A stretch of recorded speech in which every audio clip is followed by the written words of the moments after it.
예, 오늘의 모닝 브리핑 시작하겠습니다. 파월 발언 효과가 이어지면서 S&P 500, 나스닥 신고가 돌파했고요. 특히 S&P 500은 5,600포인트까지 넘기는 그런 강세를 보였습니다. 그리고 반도체주가 또 시장을 리드했는데 TSMC 실적이 잘 나왔잖아요. 또 주요 반도체주들이 상승하면서 또 지수에 상당 부분 영향을 줬다 이렇게 볼 수 있겠고, 한국 관련 지표는 MSCI 한국 지수가 0.98% 올랐고 야간 선물은 0.67% 올랐습니다. 그래서 초반 증시가 선전할 수 있는 그런 기반을 만들어뒀다 이렇게 보면 될 것 같고, 특히 최근에 코스닥의 소형주 지수가 계속 올라오고 있거든요. 3일 연속 올랐는데 그 흐름이 좀 이어질 수 있는지 좀 관전 포인트로 짚어보도록 하겠습니다. 우선 미증시는 3대 지수 모두 올라갔는데 고르게 올랐어요. 러셀 2000까지 1%대 대부분 다 이제 고르게 올라갔잖아요. 그래서 뭐 특정 기술주가 아니라 증시 전반적으로 분위기가 좋았다 이렇게 볼 수 있겠는데, 이거는 파월 의장의 발언이 상당히 영향을 줬다라고 봐야겠죠. 우선 인플레이션에 대해서 어느 정도 자신감이 있다, 그러니까 이런 언급을 했거든요. 그러니까 지금 추세가 이제 낮아지고 있구나 이렇게 이제 판단을 한 것 같아요. 물론 이제 2% 확신 가질 단계는 아니다라고 이야기를 하긴 했지만, 어쨌든 디스인플레이션에 대한 어떤 자신감을 보여준 점, 그러니까 투자자들이 금리 빨리 내리겠는데, 그러니까 이런 기대감을 갖게 됐고, 금리 인하에 대한 어떤 시기는 정치적 일정과 무관하다, 데이터 보고할 거다 이런 이야기를 했는데, 이게 왜 중요하냐면 미국 대선이 11월 5일이잖아요. 근데 그달 FOMC 회의는 11월 7일이거든요.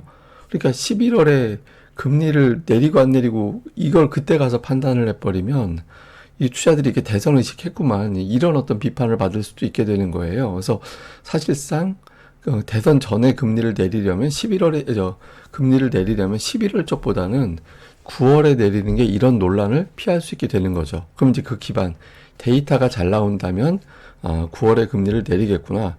그러면 이제 데이터가 기준이 뭔데? 일부에서는 PCE가 이제 2% 이하로 나와야 금리 내리는 거 아니냐. 그러니까 이런 어떤 분석을 하잖아요. 그런데 2%까지 기다리지 않을 수 있다. 그러니까 2% 나오지 않아도 방향만 좋으면 9월에 인하할 것이다. 그러니까 이렇게 이제 시장에서는 해석을 한 거죠. 그래서 만약에 이제 6월, 7월에 나오는 6, 7월에 PC 방향이 괜찮게 나온다라면 사실상 이제 9월에 금리 내리는 걸로 투자자들은 판단을 하게 된 겁니다. 그래서 파월 의장의 발언, 이제 금리 9월에 내릴 것이다라는 식으로 해석이 되면서 이제 지수가 올라갈 수 있는 그런 재료가 됐고요.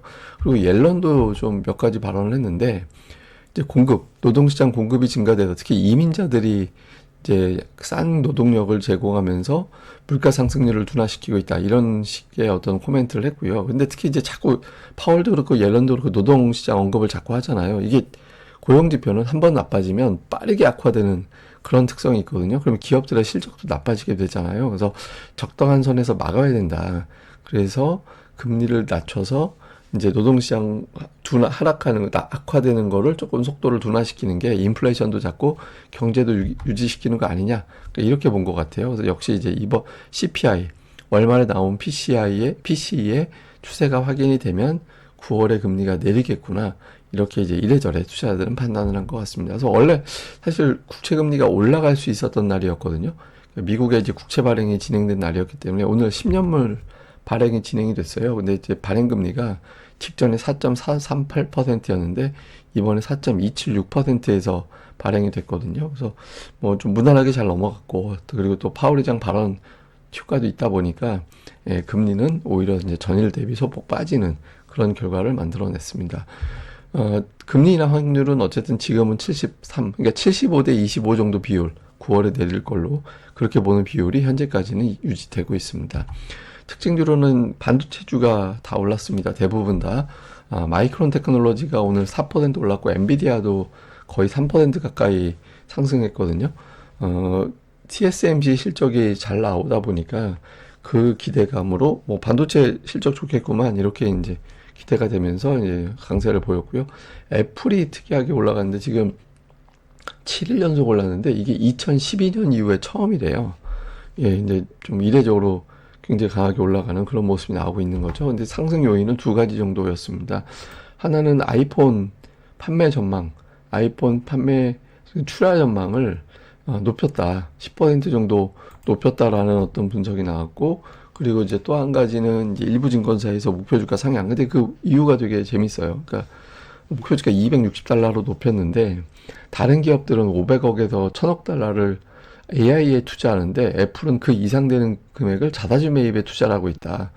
그래서 그런 점을 좀 주목해야 되지 않나? 뭐 이런 취지의 어떤 분석을 제시하면서 260달러 제시했습니다. 근데 오늘 이제 강세 보인 건 아이폰 출하 목표를 높였다라는 점이 더 어필이 된 걸로 보여집니다. 그 외에 뭐 금융주라든가 일라이릴리 같은 종목들도 살짝 올라가면서 신고가 경신하는, 그러니까 오늘 뭐 52주 신고가 경신한 종목들이 여러 나왔어요. 그래서 어쨌든 전반적으로 강했는데 특히 반도체가 유난하게 강했다. 이 정도로 보면 될 것 같습니다.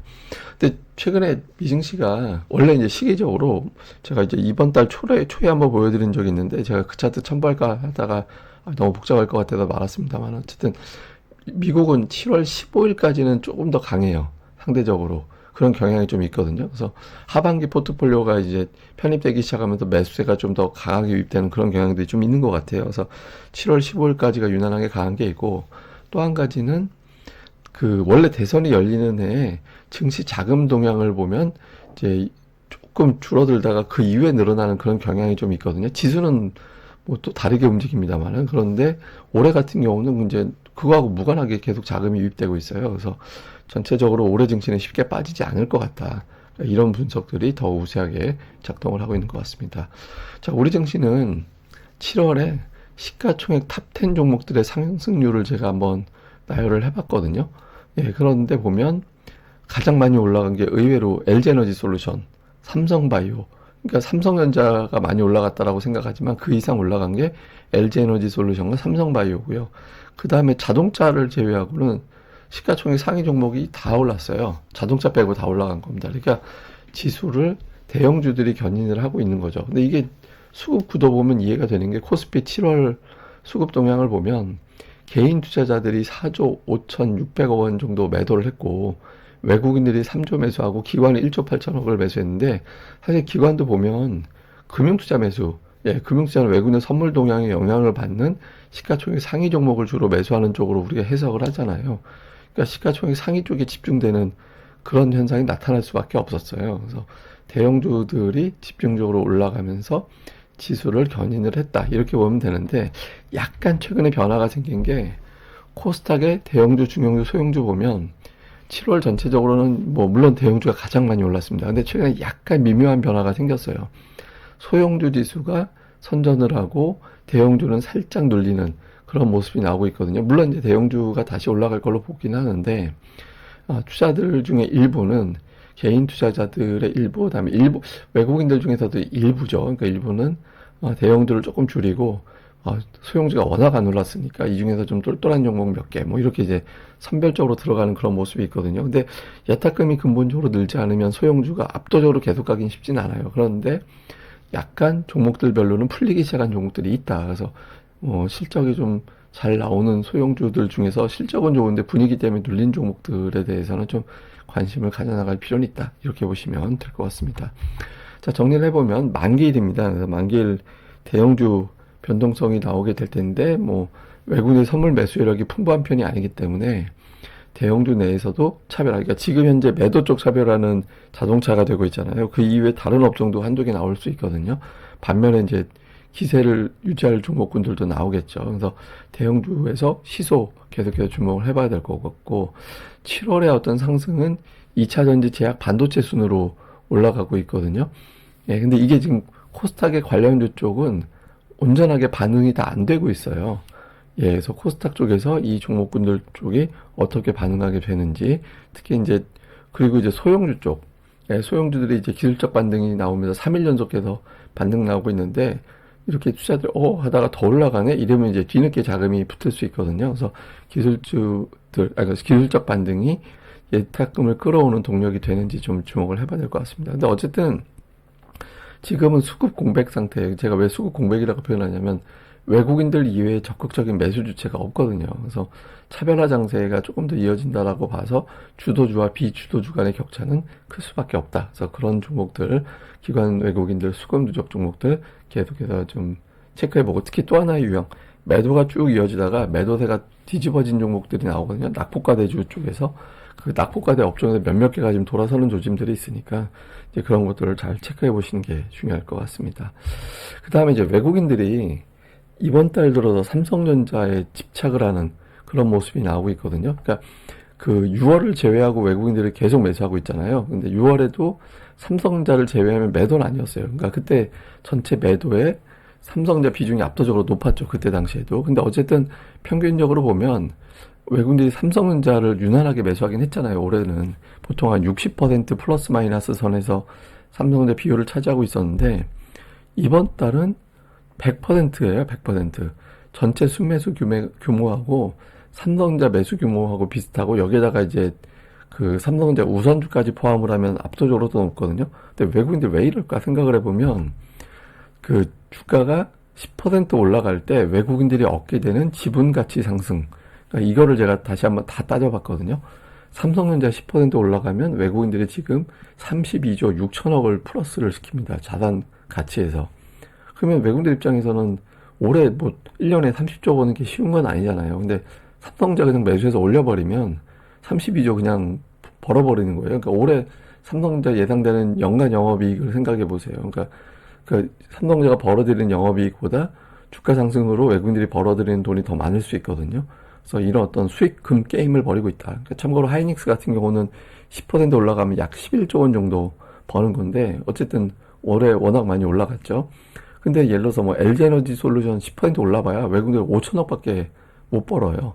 예, 셀트리온이 10% 올라도 1조 원밖에 안 되고 현대차도 뭐 외국인들 지분이 적지 않은 종목인데 시가총액이 높지 않다 보니까 10% 올라봐야 2조 6천억 벌거든요. 그래서 외국인들은 수익률이 중요한 게 아니라 수익금을 극대화시키는 전략으로 가고 있는 걸로 보인다. 그래서 삼성전자가 쉽게 빠지지는 않겠구나. 그래서 뭐 관련된 종목들 이런 연결고리가 있는 종목들에 대해서도 계속 추적해 보는 것도 괜찮을 것 같습니다. 예, 그럼 또 오늘 하루도 잘 보내시고요. 저는 다음 방송에서 뵙겠습니다. 이 방송 구독하기 그리고 좋아요까지 꼭 부탁드립니다. 감사합니다.